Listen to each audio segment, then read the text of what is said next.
Conságrate a Dios cada mañana. Haz de esto tu primer trabajo. Por la mañana, oh Señor, elevo a ti mi voz, a tu buen nombre doy loor, con gratitud mi Dios. Buenos días, Señor Jesús. ¿Qué tal, amigos? ¿Cómo amanecieron? Esperamos que todos estén bien y contentos. En este día pidamos al Señor Jesús que nos ayude a ser la sal de la tierra para poder dar sabor a nuestro mundo. Pidamos que obre en nosotros para hacer de este mundo un mejor lugar. Bienvenidos a su programa Buenos días, Señor Jesús.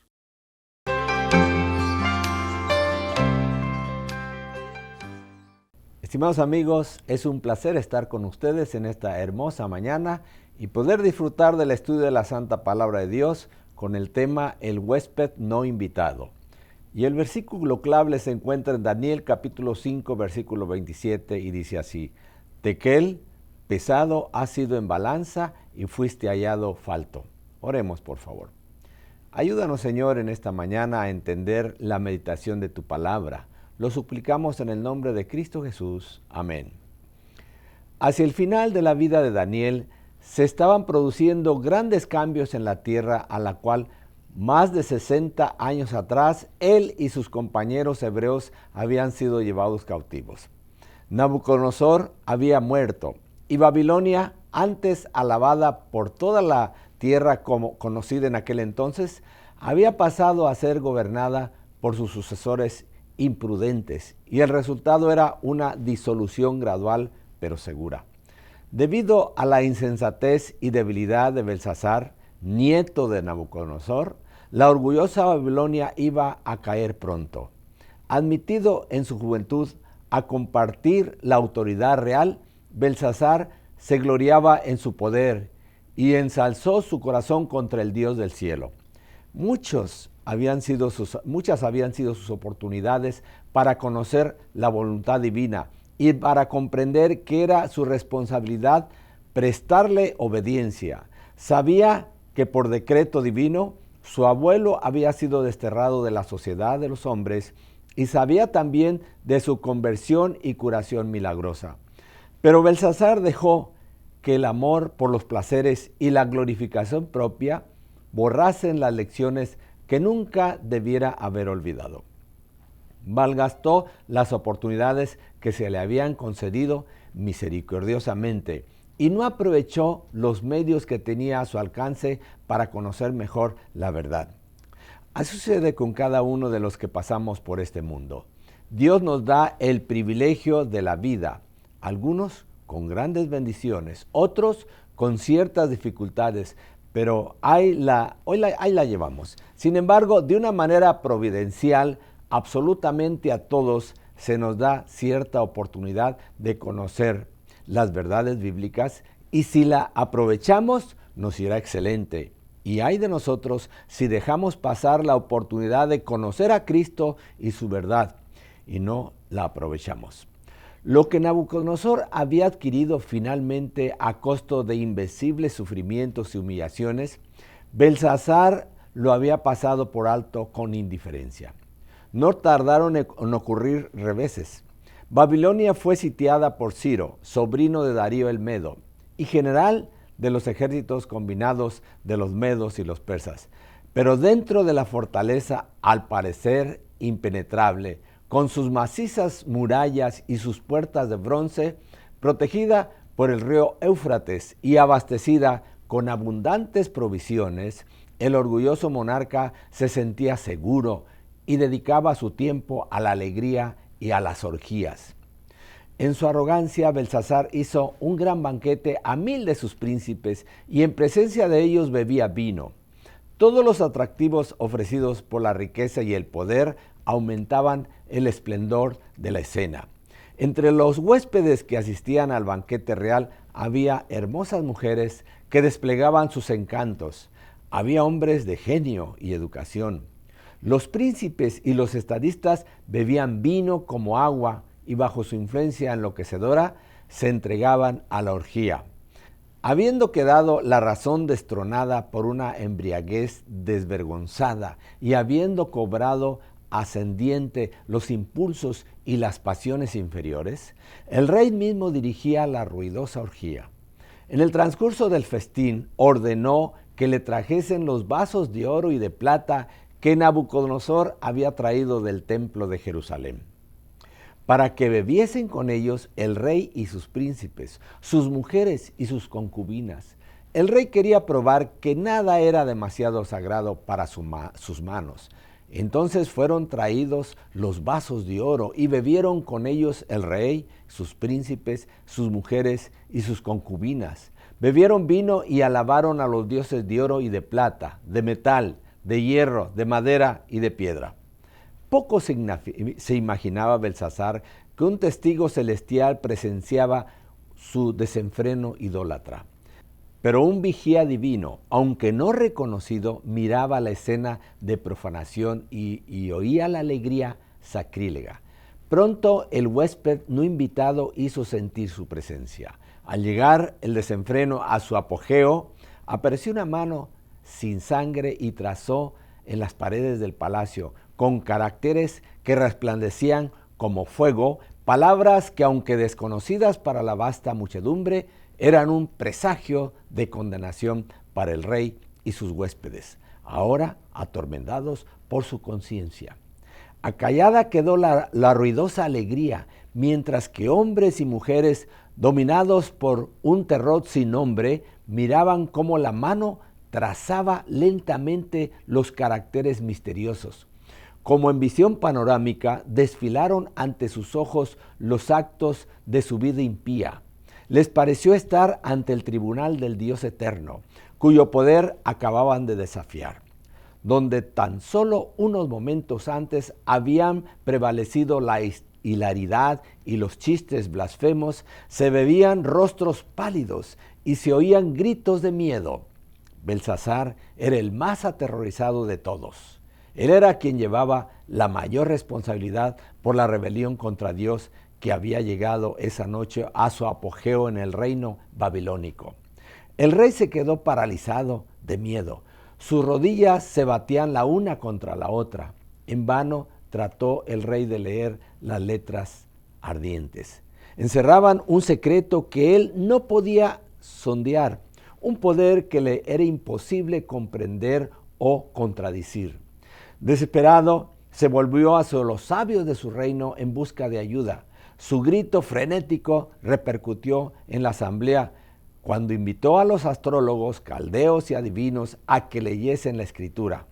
Prometió: cualquiera que leyere esta escritura y me mostrare su declaración será vestido de púrpura y tendrá collar de oro a su cuello, y en el reino se enseñoreará el tercero.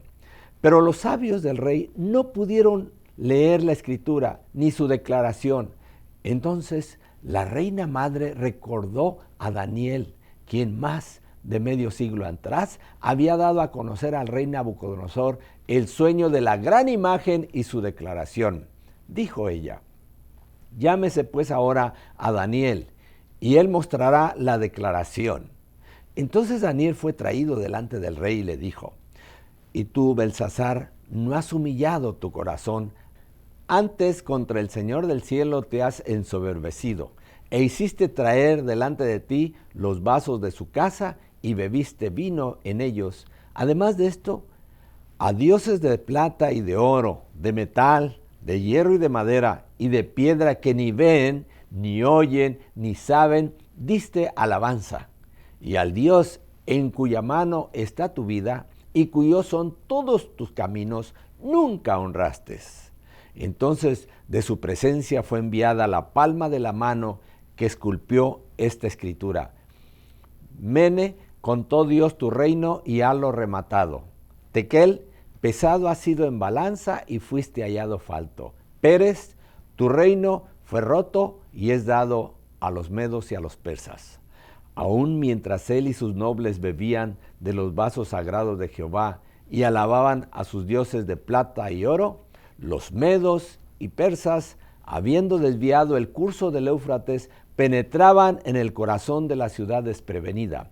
El ejército de Ciro estaba ya al pie de las murallas del palacio. La ciudad se había llenado de soldados enemigos como de langostas, y sus gritos de triunfo podían oírse sobre los clamores desesperados de los asombrados disolutos. La misma noche fue muerto Belsasar, rey de los caldeos, y un monarca extranjero se sentó en el trono. Así como Belsasar y su reino fueron puestos en la balanza celestial, cada uno de nosotros, como seres humanos, estamos puestos en balanza cada día de nuestra vida. Cada uno tiene que responder por su conducta buena o mala delante de Dios. Ojalá que el Todopoderoso quiera que tú y yo pasemos la prueba y obedezcamos al verdadero Dios y a sus mandamientos de amor, y así disfrutemos muy pronto de una vida eterna. Oremos, por favor. Señor Todopoderoso, ten misericordia de cada uno de nosotros, que salgamos victoriosos con la ayuda de nuestro Señor Jesucristo, lo suplicamos. Amén.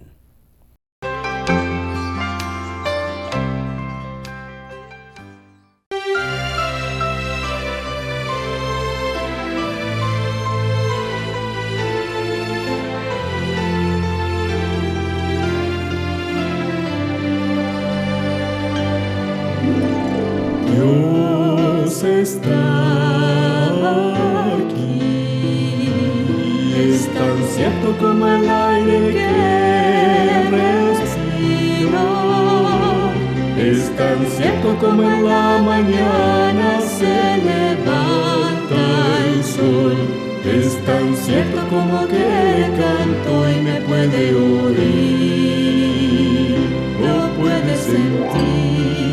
En este mismo instante lo puedes sentir, muy cerca de tu corazón, te puede ayudar en ese problema que tienes. Jesús está aquí, si tú quieres lo puedes sentir. Dios está. Es tan cierto como el aire que respiro, es tan cierto como en la mañana se levanta el sol, es tan cierto como que le canto y me puede oír, es tan cierto como que le canto y me puede oír, es tan cierto como que le canto y me puede oír.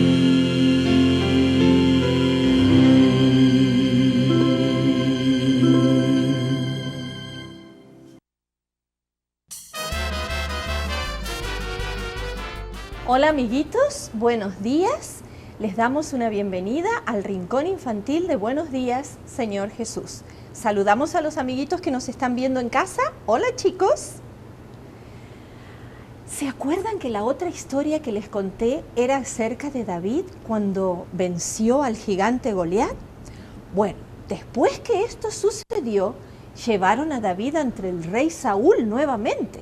Y el rey Saúl estaba muy contento de verlo, lo felicitó por todo lo que había hecho y le pusieron a David un manto real. ¿Saben quién estaba ahí en el palacio? Jonatán. Jonatán había conocido a David y se habían conocido cuando eran niños. Y se habían llevado muy bien de niños, pero ahora estaba contento Jonatán de ver a David nuevamente. Así que se sacó su manto real.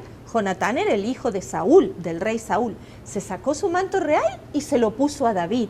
Era una señal de afecto y de admiración por lo que David había hecho. Así que todo era alegría en el palacio y Saúl empezó a darse cuenta que David estaba teniendo mucha fama con esto que había hecho venciendo al gigante Goliat. Finalmente, cuando llegaron a sus casas y todo el ejército se fue de donde había estado enfrentando a los filisteos, se regresaron a sus casas y todo el pueblo ya sabía lo que David había hecho. Estaban felices y lo recibían con aplausos y con gritos y le daban la bienvenida. Tanto es así que el rey Saúl empezó a sentir celos de David, porque él sabía que el pueblo lo estaba admirando demasiado. Y Saúl era el rey y David no era nadie. Entonces Saúl empezó a tener un poquito de rabia, pero Jonatán y David se hicieron muy buenos amigos. Es tan lindo tener buenos amigos y poder confiar en ellos. Jonatán y David eran muy, muy buenos amigos. Se querían muchísimo y querían siempre estar juntos para conversar. Pero David se estaba dando cuenta que Saúl no lo estaba queriendo demasiado. Un día lo invitaron a David a tocar música para el rey y a cantar para el rey. Pero en ese momento Saúl se enojó muchísimo. Él sabía que David iba a ser el próximo rey de Israel y eso le daba mucha rabia. Así que tan enojado estaba Saúl que mientras David estaba tocando su arpa y cantando, le tiró una lanza. Y David se hizo para un costado, de tal manera que la lanza no lo alcanzó. Pero David se quedó muy preocupado también y cuando se encontró con Jonatán, le dijo, ¿tú no sabes qué es lo que le he hecho a tu padre para que me quiera matar? Y Jonatán le dijo, ¿pero por qué está pasando esto? Bueno, eso es lo que pasa, le dijo David. Y yo estoy muy preocupado. Entonces hicieron un plan. Jonatán le dijo, yo voy a averiguar con mi papá, con el rey, a ver qué es lo que está pasando y te voy a dar una señal. Si él realmente te quiere matar, vamos a hacer un plan para que te vayas a esconder lejos, a un lugar seguro y mi padre no te encuentre. Y eso hicieron un trato. Entonces David se fue lejos a un lugar, lejos de la ciudad y se escondió tras unos arbustos. Estaba por ahí escondido David y entonces Jonatán fue con un arco y flechas y con un muchachito que iba, supuestamente cuando Jonatán tirara las flechas, el muchachito iba a ir a buscarlas y las iba a recoger. Y eso hicieron. Jonatán empezó a tirar las saetas, las flechas, que salieron disparadas lejos, lejos, lejos. Entonces le dijo al muchachito, anda y recoge todas las que encuentres.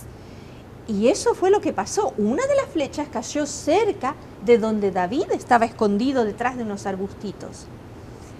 Y David supo que eso era una señal de que el rey realmente lo estaba buscando para matarlo. Después que el muchachito y Jonatán volvieron a la ciudad, David y Jonatán hicieron arreglos secretos para encontrarse. Y cuando se encontraron, lloraron mucho porque se tuvieron que despedir. David tenía que ir al desierto a esconderse para que Saúl no lo encontrara porque lo quería matar, el rey lo quería matar. Y Jonatán y David se abrazaron fuerte, lloraron mucho porque ya no se iban a ver por mucho tiempo. Y se prometieron que siempre, no importa qué circunstancias pasaran, siempre iban a ser muy, muy buenos amigos.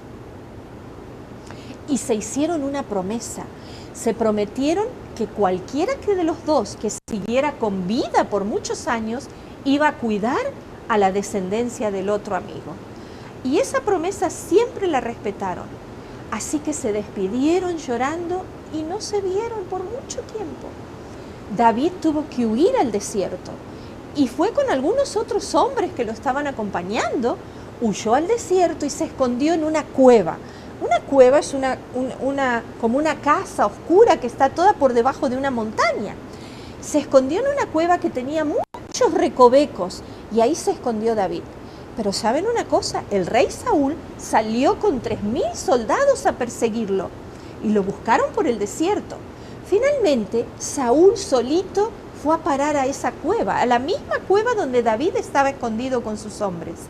Y Saúl se metió en la cueva para ver si encontraba algo, no encontró nada y se quedó dormido. Entonces los compañeros de David le dijeron, ahí está, esta es la oportunidad en que puedes matar a tu enemigo y acabar con la vida de él. Y David se acercó a Saúl, que lo vio ahí tendido en el suelo, dormido, y lo podría haber matado, pero David dijo, no voy a hacer esto contra el escogido de mi Dios. Dios puso a este hombre como rey, yo no voy a quitarle la vida. Solamente, ¿saben lo que hizo? Le cortó un pedacito de la túnica que tenía el rey con la espada y se la guardó. Al rato, el rey se despertó y salió de la cueva. Y cuando salió de la cueva y estaba un poco alejado de la cueva, escuchó que alguien le gritó y lo llamaban. Entonces se dio vuelta para ver quién era. Y aquí no saben quién era. David estaba parado en la cueva y se postró ante el rey. Lo llamó a Saúl y le dijo, oh rey, y se postró ante el rey. Y entonces le dijo, rey Saúl, yo no quiero hacerte daño. Estuve cerca de ti y te podría haber matado, y aquí tienes una prueba de que podría haberte matado, pero yo no te quiero lastimar, no te quiero hacer daño, no me persigas. Y le mostró al rey el pedacito de la túnica que le había cortado. Y el rey se avergonzó mucho y se puso triste y le dijo, oh, tú eres mucho mejor persona que yo. Te pido perdón porque te he estado persiguiendo. Prométeme que cuando tú seas rey, le dijo Saúl, le dijo a David, porque Saúl sabía que Dios lo había escogido a David para ser rey de Israel. Entonces Saúl le dijo, perdóname por lo que he hecho y prométeme que vas a cuidar de mi familia cuando tú seas rey. Por supuesto que sí, le dijo David. Y así Saúl se fue a su palacio, pero David se quedó todavía por un tiempo en el desierto. Esta historia nos habla de lo hermosa que es la amistad y de lo lindo que es tener amigos verdaderos que están dispuestos a dar su vida por nosotros, a cuidarnos, así como Jonatán ayudó a David y David ayudó a Jonatán. Los dos se querían muchísimo y fueron muy buenos amigos. Ojalá que ustedes, amiguitos, también puedan encontrar buenos amigos con quienes se lleven bien y se puedan querer mucho. Vamos a despedirnos hasta la próxima historia y saludamos también a los amiguitos que nos ven en casa. Hasta la próxima, chicos.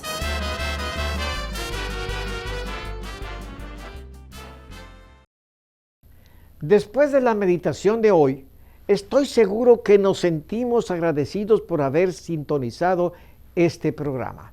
En pantalla se nos muestran los capítulos de la Biblia para leer el día de hoy. Si usted está siguiendo esta guía, terminará de leer la Biblia en un año. Les deseo un feliz día y les espero para la reflexión del día de mañana.